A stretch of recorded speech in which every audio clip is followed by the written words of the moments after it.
know. I've been talking, y'all. Y'all. I have been talking this entire time. I'm just up here running my mouth, and I happen to look down, and I've been muted this whole time. That is crazy. So I'm gonna start off over again. This is what happens, y'all. Listen, let me tell y'all something. This is what happens when you're tired and you've been up since 4:15 in the morning. This is crazy. So listen, let me start all over and say welcome to Call Me CEO, The Conversations. And this is the show. This is really the show, now that we're not muted, where we talk about the real, raw, and sometimes uncomfortable moments behind becoming the woman you were called to be, behind becoming that CEO and that strong force. I am your host, Angela M. Davis, aka Angela Dee. I'm an author, speaker, and digital marketing strategist, and I'm on a mission. I am on a mission to help women reignite their passion, rediscover their purpose, and reinvent their lives and businesses from the inside out, right? And so each week, and I'm so excited every single week, because I get to talk to women each week. So each week I sit down with powerhouse women, authors, speakers, CEOs, who are leading with their heart, they're leading with faith, and they're leading with fire. So tonight, again, I'm gonna say this again, we're diving into a topic that speaks to every woman who's ever had to rebuild and reinvent herself, right? And it speaks so much to me because I am a woman who's had to rebuild and reinvent myself out here in these Facebook streets, and like I said, whatever other street we find ourselves in. So tonight we're talking to a woman whose story will bless you, and this is best-selling author Janet L. Jacobs. She is the best-selling author of Escaping the Bottle: My Journey to Sobriety. So I'm gonna bring her on up here. Let me bring her on up here. Coming to the stage. Girl, do you know I was up here running my mouth on mute? I thought you were supposed to be like that until you brought me in, and then I can hear it. I didn't, I know you're like, oh, okay. It's all good though. Like I told you, it's all good. It's all good. So Janet, I am so honored to have you here. My cohort sister, welcome, welcome, welcome. And before we get started though, and this is for those who may be meeting Janet for the first time, I just want you to tell us a little bit about who you are and what inspired you to write this powerful, powerful book. Well, first off, thank you so much, my sister, for having me. Hello, good evening, everyone. I'm Janet L. Jacobs. I am a wife. I am a mother, a grandmother, a sister, a friend, a good coworker, laid back sister, blessed and highly favored. Let's just say that and get You that better out. say it. You better say it. I am, I'm in office administration. I call myself a professional chaos coordinator because I Okay. improve everyone's lives every day. And Okay. that's what I do. I do it in a home. I do it on a job. That's just what I That's what do we do. That's what we do. That's what we do as women, right? That's what as we women. do. Yes, ma'am. Yes, ma'am. But also, what inspired you? I'm going to just, before we get deep into it, though, what inspired you to write this powerful book? I have to be honest and say, I just took a leap of faith, did Yeah. the 3-day writing seminar, and I was just trying to keep myself busy. And when the offer and the opportunity came, I just half-heartedly was like, I don't know, maybe I can, maybe I should. And before you knew it, I was deep in. So That's it. That's it. That's all right though. And you know what? A lot of times that's what happens, right? That's what happens. We take a leap of faith, and that's how we end up in better situations. And I'm glad you took that leap of faith because otherwise, right, we would not be at the beginning and we wouldn't be sitting here talking about your journey to reinvention. So we're gonna get into that. So your book is honest, right? It's so honest and it's raw about your sobriety and what that really looked like for you. You know what I mean? And I know sometimes it can be a little difficult to kind of take a look back and talk about these things, but I really want you to talk about, what that looks like. I want you to talk about the moment and take us back to that moment that you realize, man, I can't keep living like this. You know what I mean? Something has to change. What was that turning point for you? the turning point was even after I've gone through the illness, the hospitalization, and was told to stop drinking or I was going to die. I was going to drink myself to death. That's how ill I Mhm, was. mhm. And I didn't well, I did stop drinking. I stopped drinking twice, and then I was caught drinking again, and I was issued an ultimatum that was Mm, kind of stopped me in my tracks. And once I was told that if I didn't get help or do something or stop drinking, basically, I was going to lose everything, my family, everything. yeah. And that was an eye opener for me. Yeah. Yeah. And even, sometimes when we face things like that, even facing that, right? Sometimes it's still the fear of starting over. Because getting sober and getting your life back on track and all of that really is starting over. You know what I mean? It's starting a whole new life and rebuilding what you almost lost. Because you did, I'm sure, lose some things along the way, but it's rebuilding that. And a lot of us, a lot of women, we feel stuck because starting over feels scary, right? It feels scary. And I'm sure you found comfort in your drinking and just starting over, I'm sure was scary for you. And a lot of times after 40 and 50 and beyond, you know what I mean? It's like, man, I'm really starting this thing over. And I know what fears did you have to confront? You know what I mean? When you decided this is it and I'm starting over, I'm starting again, we're going to do this thing. What fears did you have to confront? And how did you even push through those fears instead of just saying, you know what, I'm going to stay where I'm at? How did you push through that? Well, one of the fears that I faced was I had to be honest, not only be honest to others, the ones I love, I had to be honest with myself. I had to be honest with God. I just had to take it there. And, when you're drinking and you're hiding behind a mask and it's your buddy, it's your friend, it's your secret keeper and Mm, everything. And then once you don't have that anymore, you're left to navigate life just feel like you're on your own, you're completely naked. It's, oh my God, now I actually mm, have to feel life. I have to navigate life without being hazed or being under the influence of something. yeah, yeah. And how did you push through that? I get that part, getting rid of that fear. How did you really push through that instead of shrinking? Because sometimes we shrink back away from those challenges. How did you push through that part of I have to be honest and say that once I sought treatment and help for myself, even though I wholeheartedly did not believe that I was an alcoholic, I had to go with the motions because I was literally going through the motions just to come back home it? because Yeah, that was that ultimatum there. If you don't do this, then we're going to do this type of yeah, thing. So yeah. basically, the first couple of months, I was just walking, walking along and going through. And it really didn't sink in with me until about 3 or 4 months in that, hey, I really do have a problem. And yes, there really is something to this. Mm, that's something. That is something.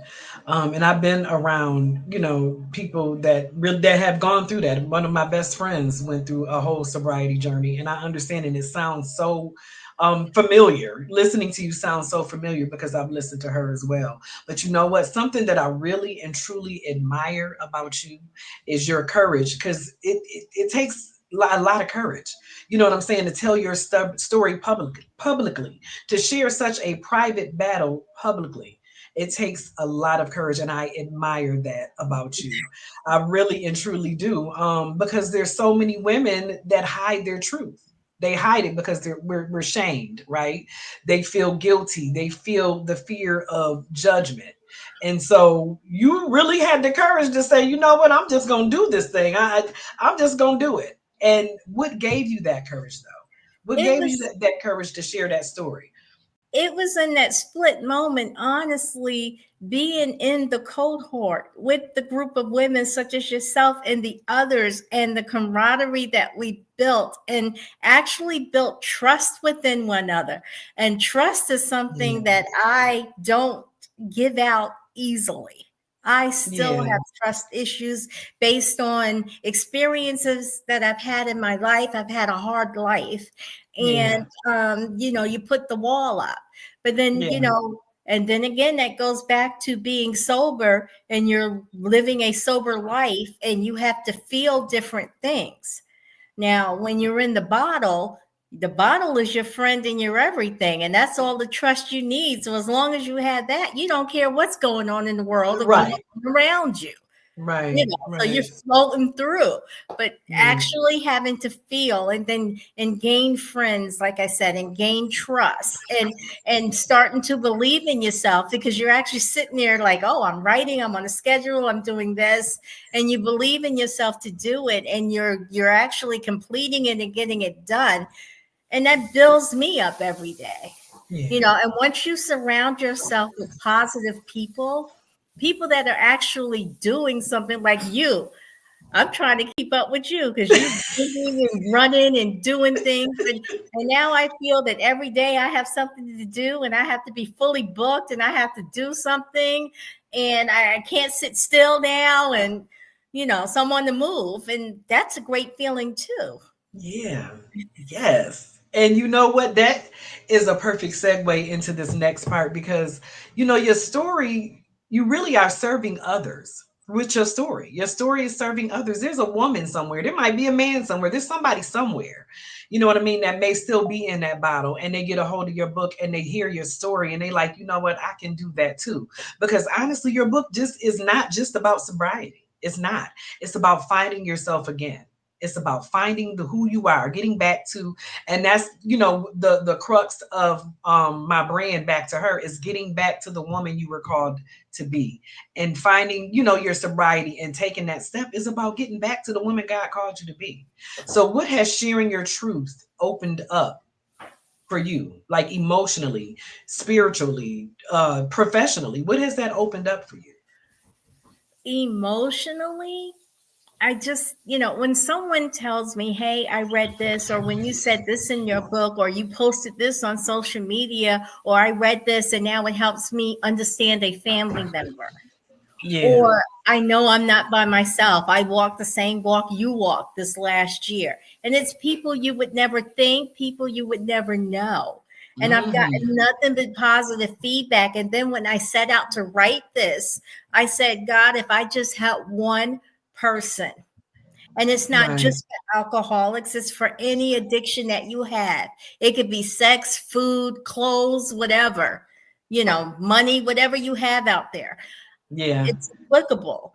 And yeah, it's applicable to families and loved ones to have a better understanding of someone that's walking down that path of addiction yeah, and not being able to shake it. Now, spiritually, I was raised in the church. I always have known God as I understand Him in my own sense. I've always yeah, known God. Okay, absolutely. and when you're going through these things and you're an alcoholic and you have low self-esteem or you feel you're not worthy of anything, you often think that God has forgotten about you or God can't do anything with you. I Yeah, am a living testimony that God can use anyone, no matter what walk of life you're in.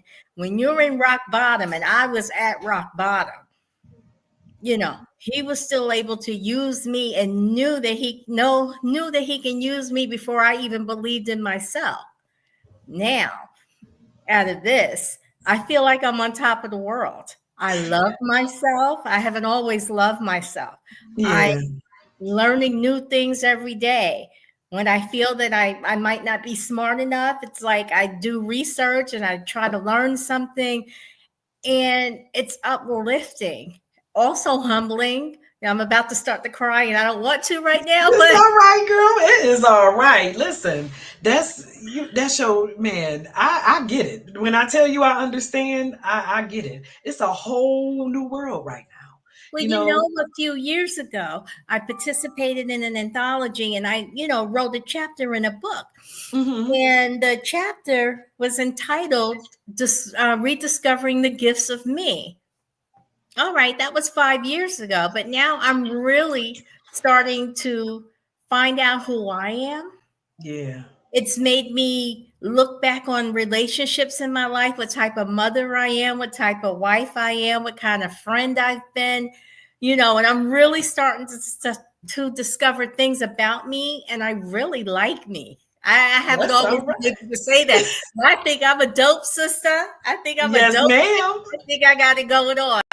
You better know it, girl. You better know it. Listen, and reinvention really is a divine assignment, right? I always say that it's not random. It's just not. Things happen.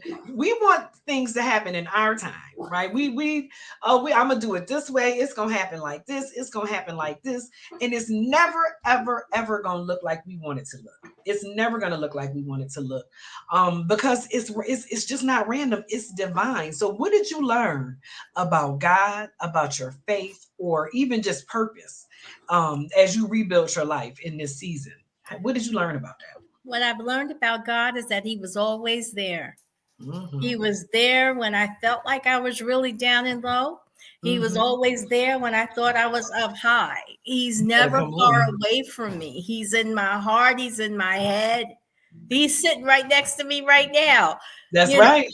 that's what I've learned. And I always knew I was born into it. It was ingrained in my lifestyle. But then along the way, you let things take over. Oh yeah, yeah. And I wouldn't be able to do it without him. And I'm That's right. spiritual. I mean, I pray all the Yeah, time, and it may not be out loud. And people always say God knows your heart. Well, he truly does know your heart. that's right. That's right. And And God that's knows exactly who you are, because He put you here for this time. He put you here for the people, man. And yeah, and and that just to is hear the people, just the stories, the feedback, the reviews, the words that I'm getting, and they're all not all out for the public to see. right. It's very touching. I was on vacation a few days ago and came back, and a coworker put a card in the mail for me to be delivered to the job. And I don't know how I was able to work that day after getting this card, but telling me how touched she was and how brave she thought I was for doing this. Yeah, And I told someone that I may or may not get rich off this book. It's a movement for me now, you that's know, right. for people to understand. And I just want to continue and see how far I can take this. Yeah, and you can take it far. I promise you.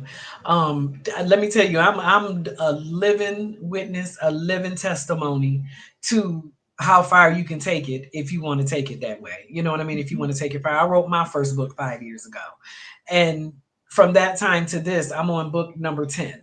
You know what I mean? See? Next year there will be number 11. I've started movements. I'm working with women all around the world. You know what I mean? I have my own digital marketing agency. I get to work with people in Kenya and Australia and all of these things. So it is absolutely possible, you know what I mean, for you to go as far as you want it to go. And I promise you, I promise you, that, man, is the sky's the limit. God is so good, man. God is so good. And if you can think it and you pray for it and you ask for it, I know it's coming. You know what Amen. I mean? And you keep working for it, baby, it's coming. It's coming.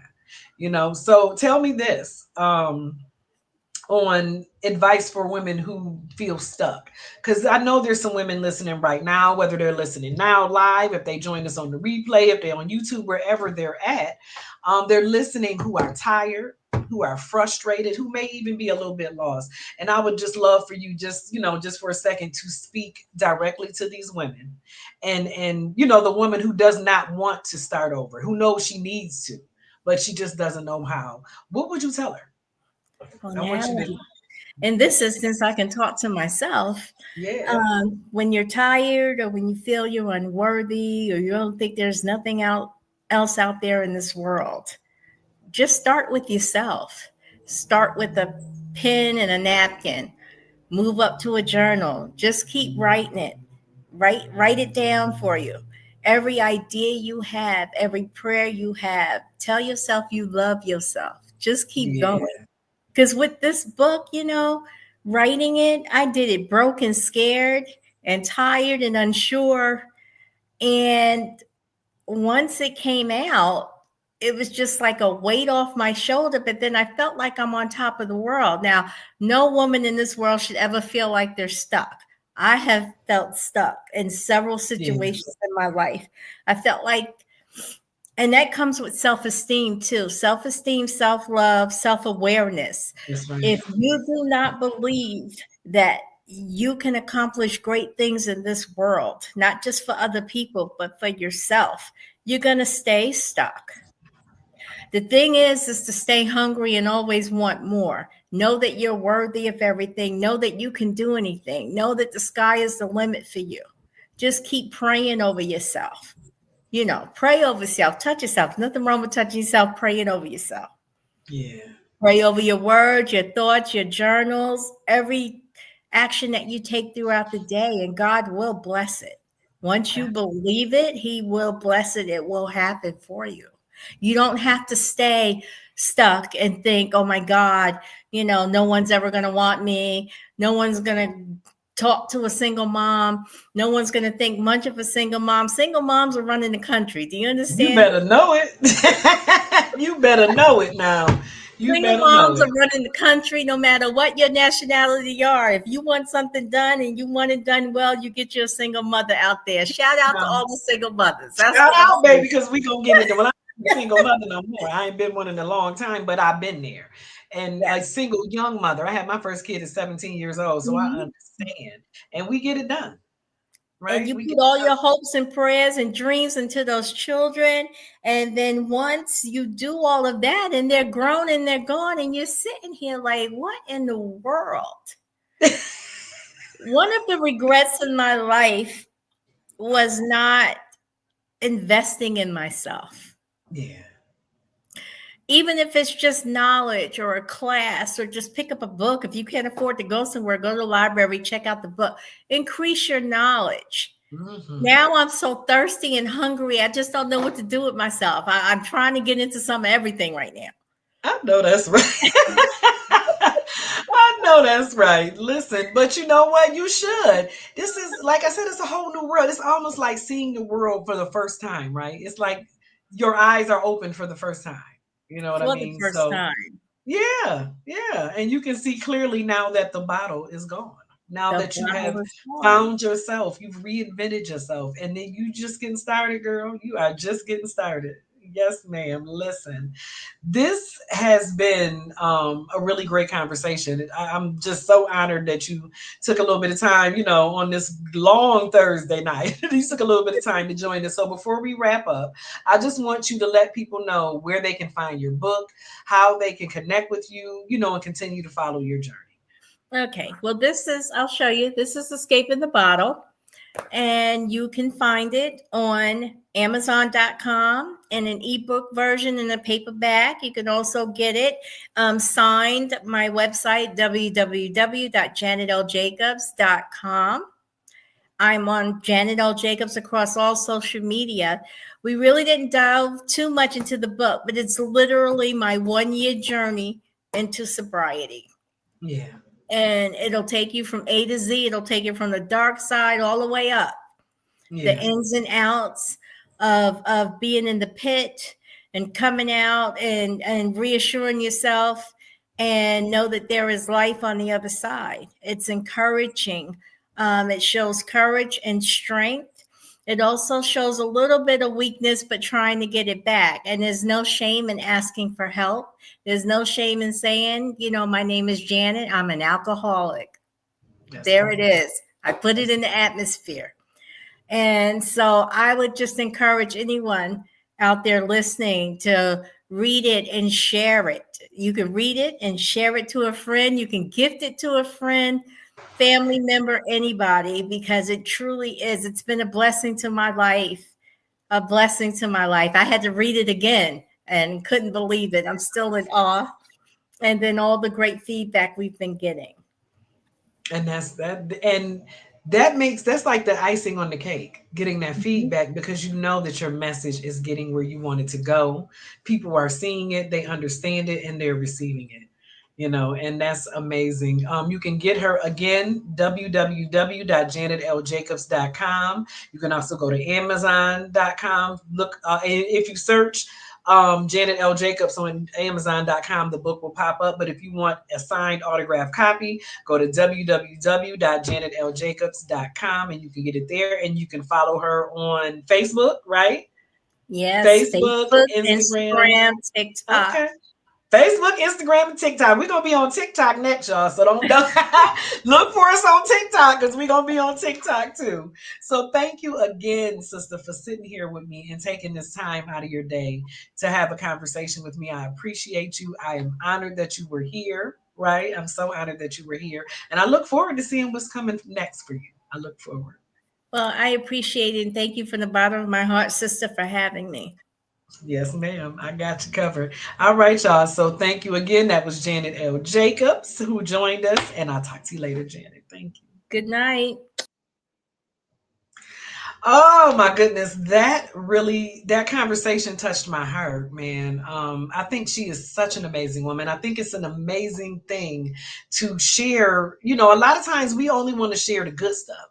We only want people to see the good. We don't want to see people to see the bad or the ugly or the down. We want everybody to see what's happening. And when you come on social media, that's what people always want to portray. And the fact that she is vulnerable enough to come out here and share her story, share her journey to sobriety, I think is absolutely amazing. This conversation was a reminder that it's never too late to heal. It's never too late to rise. It's never too late to rewrite your story. So I thank Janet. I thank you. I thank her for her honesty and her strength and her willingness to serve. Because that's exactly what happened. She served through her truth. So thank you to everyone who tuned in. If you're catching the replay, make sure you put in hashtag replay and let me know where you're watching from. Make sure you subscribe to this YouTube channel so you can catch it on YouTube as well. I'm going to drop the link in there to YouTube. I'm also going to make drop the link. I don't even have my doggone book sitting here. And normally I do, but I don't have it sitting here. Don't call me crazy. I don't know what I did with that book. Don't call me crazy, call me CEO, which is the book that inspired these conversations. It's the book that is inspiring a movement. So make sure you grab your copy of Don't Call Me Crazy, Call Me CEO. And just make sure you continue to follow for more conversations that empower you to lead fiercely, fearlessly, and fully in purpose. Thank you again for tuning in, and I'll catch y'all next week.